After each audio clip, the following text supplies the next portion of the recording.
Assalamualaikum warahmatullahi wabarakatuh. Jumpa lagi teman-teman semua. Mudah-mudahan teman-teman dimanapun berada sukses selalu, panjang umur, dilancarkan usahanya dan dilancarkan rezekinya. Amin. Hari ini kita coba jawab beberapa pertanyaan teman-teman ya. Jadi pertanyaannya itu cara ngasih makannya gimana gitu ya, masuk atau tidak ke dalam kandang, kemudian pakannya yang biasa saya pakai itu apa gitu ya. Kemudian ada lagi yang nanya seputar ternak koloni ya, itu di kandang itu ya, gimana caranya berhasil. Memang kalau yang koloni ini agak sedikit prosesnya agak panjang ya. Jadi kalau nanti saya sedikit jawab ya, barangkali nanti kurang, nanti bisa ditanyakan lagi. Oke, sebelum saya jawab dari 3 pertanyaan itu, jangan lupa like, komen, dan subscribe teman-teman ya. Subscribe itu gratis ya, kita bisa berbagi pengalaman, dan saya tidak mengajari, hanya sharing pengalaman yang saya dapatkan selama beternak ya. Semoga saja bisa bermanfaat buat teman-teman. Oke, yang pertama itu tadi bagaimana cara ngasih makan burung ini ya. Saya biasanya buka pintu ya, buka pintu ambil tempatnya gitu, saya praktekin teman-teman. Jadi ya pintunya ya kasih kunci ya, biar nggak gampang terbuka. Nah, saya ambil baknya. Jadi kalau sore itu karena pagi tadi udah dikasih makan ya, tadi jangkrik udah saya kasih, ulet kandang udah saya kasih ya, keroto udah dikasih ya. Jadi ini sore hari kita ngecek gitu ya. Kalau ngecek masih ada, ya sudah, biarkan saja, kita kembalikan seperti itu ya. Tapi kalau habis kita tambahin lagi jangkriknya gitu. Jadi kalau pagi ulet kandang, keroto, kalau ada anaknya, sama jangkrik itu wajib tiap hari ada. Kalau keroto nggak wajib tiap hari, kalau ada anaknya saja. Jadi yang wajib itu ya, yang pokok itu jangkriknya. Ulet kandang kalau ada saya kasih, tapi ketika stok saya habis ya kadang pas habis saat itu ya nggak saya kasih gitu ya.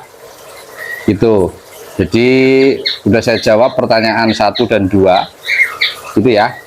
Jadi cara makannya ya seperti ini, saya ambil, nanti kita balikin lagi kalau udah diisi gitu.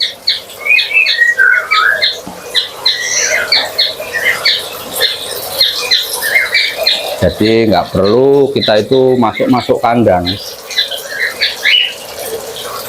kita kembalikan lagi seperti itu, kita tutup lagi gitu ya. Dan menu pakannya yang saya pakai seperti itu yang hariannya. Dan ada juga yang nanya sekalian ini ya, untuk ningkatin birahi gitu ya. Jadi saya memang nggak ada menu khusus gitu, hanya saja menu tambahan saja.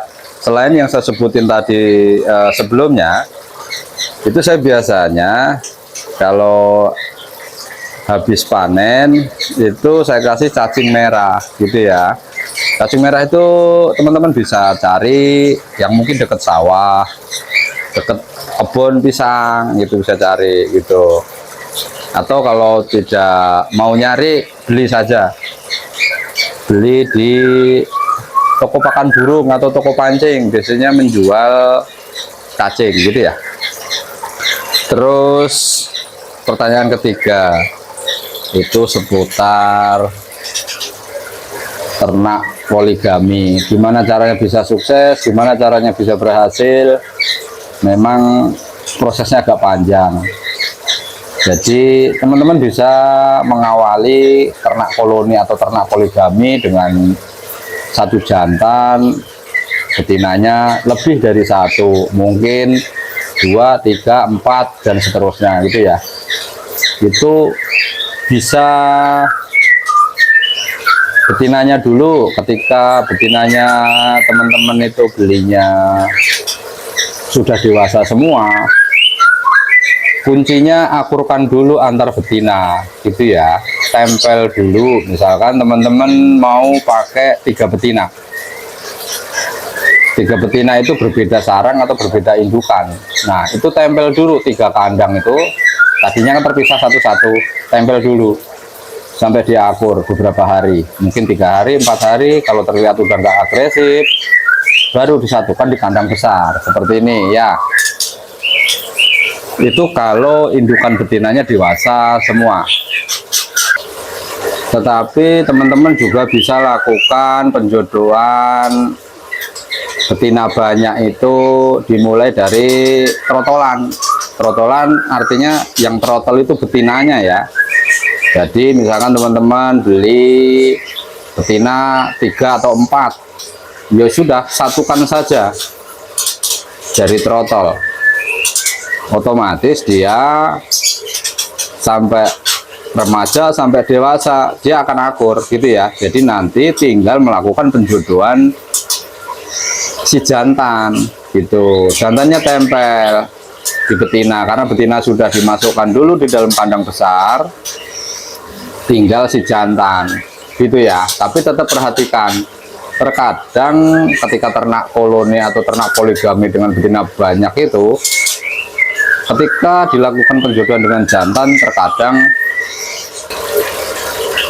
ada saja ya betina itu yang mungkin sifatnya iseng ya, suka mengganggu betina lain gitu, ada. Tapi kalau tidak menemukan itu berarti aman. Tapi kalau menemukan betina yang tadi suka mengganggu itu, ambil, lebih baik ambil, ganti atau dikurangi ya, karena nanti akan merugikan teman-teman sendiri ketika yang betina lain angrem ataupun ada anaknya itu suka mengganggu dan timbulnya faktornya keluar karena diganggu.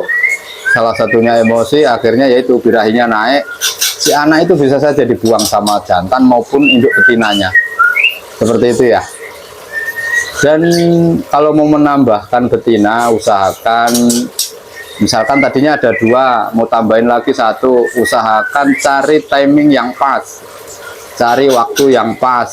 Artinya jangan sampai ketika nambahin betina itu jangan pas saat produksi aktif gitu ya. Jadi ketika habis panen atau dia baru apa ya, baru diambil anaknya gitu dan posisinya nggak nelur gitu. Atau kalau teman-teman yakin bahwa induk yang akan ditambahkan tadi, induk betina akan ditambahkan tadi itu sifatnya mungkin jinak dan tidak mengganggu, ya coba saja gitu ya. Tapi saya lebih memilih main aman gitu ya. Jadi kalau memang teman-teman mau koloni, persiapkan dari awal itu untuk meminimalisir ya tadi antar betina itu saling ganggu.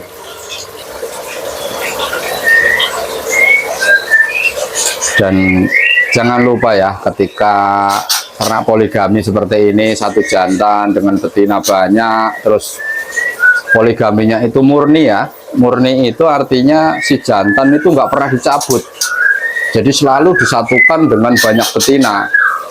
Perhatikan pola pakannya, kemudian birahinya, jangan sampai ada tadi tuh yang betina terlalu over birahi, suka gangguin. Itu masalah-masalah yang timbul pasti bisa merugikan kita gitu. Ataupun jantannya, pilih jantan yang benar-benar bisa dipoligami. Ada jantan yang nggak bisa ya, ya kemungkinan karena karakternya, kemungkinan juga bisa karena mungkin kandangnya terlalu sempit, bisa juga teman. Jadi sebenarnya untuk karakter burung murai batu itu kita sendiri yang lebih paham ya, bukan orang lain. Kita sendiri yang lebih paham. Kita perhatikan tiap pagi, tiap sore, karakternya seperti apa, kelakuannya seperti apa gitu ya. Ketika dia kawin dengan betina satu, betina dua, kemudian ketika si betina itu udah pada bertelur, kemudian telur-telurnya itu pada mulai menetas, seperti apa si jantan ini mau bantu ngeloloh tidak. Nah, ada yang sifat jantan itu tidak mau ngeloloh, ada juga jantan yang mau ngelolohin anaknya, artinya mau membantu ya. Jadi macam-macam teman-teman ya. Sementara itu saja dari saya teman-teman ya. Ini udah sore, saya mau ngecek kandang yang sebelah sana ya. Jadi yang di sebelah itu juga ada yang netes. Ini netes semua teman-teman ya. Tadi pagi saya lihat itu di sana tuh udah bunyinya kencang banget itu. Ini juga udah netes yang pojok itu. Sama itu juga ada anaknya tuh. Tuh. Tuh ada anaknya tuh, kelihatan ya. Tuh ada anaknya tuh. Tuh.